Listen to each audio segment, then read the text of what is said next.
So today we're going to learn 4 ways that you can use get in English.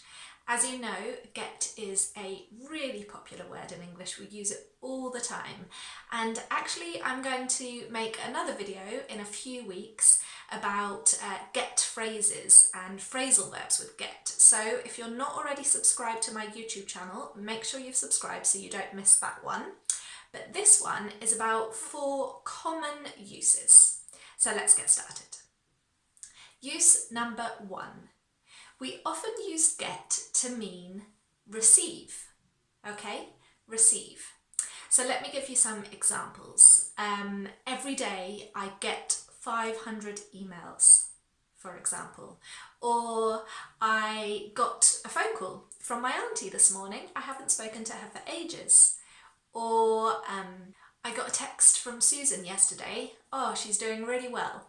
Okay, so all of these mean receive. Receive emails, receive a phone call, receive a text.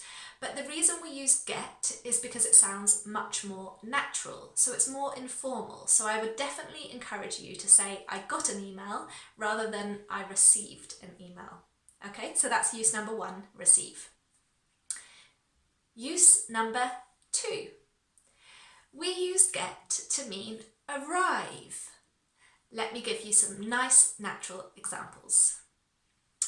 I got to London at 5 o'clock. Okay, so I'm just using get in the past. I got to London at 5 o'clock.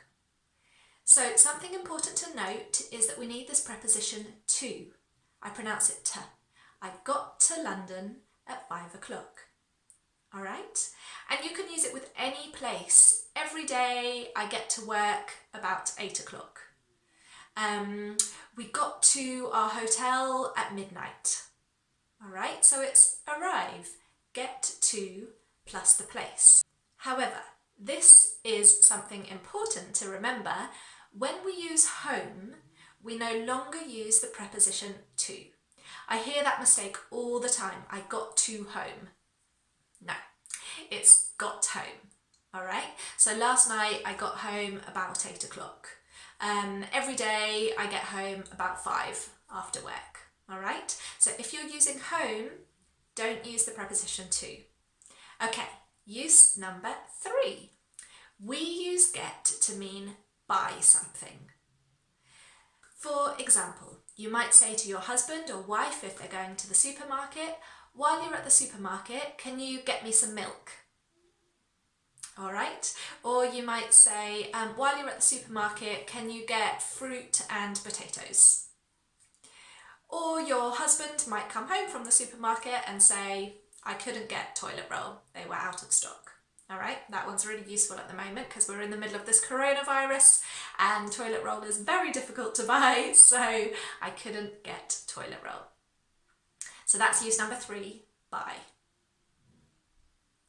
Finally, use number 4, a really common use of get, is the meaning become.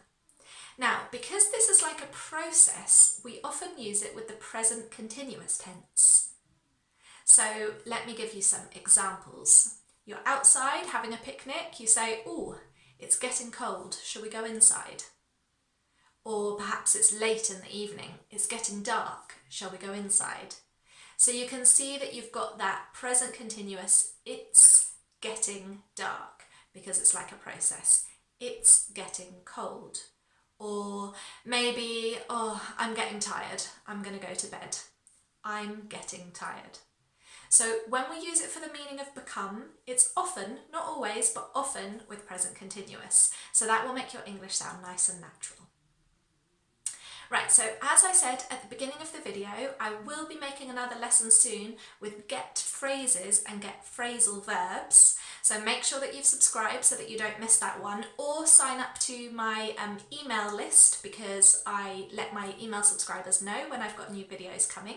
But for the meantime, let's just do a quick recap on those 4 common uses. We've got get for receive. I got an email yesterday. We've got get for arrive at a place. I got to London about 5 o'clock. We've got get for buy something. Can you get me some milk? and we've got get for become. It's getting dark. I hope you found that useful. If you did, please leave me a comment below this video and I will see you in the next lesson.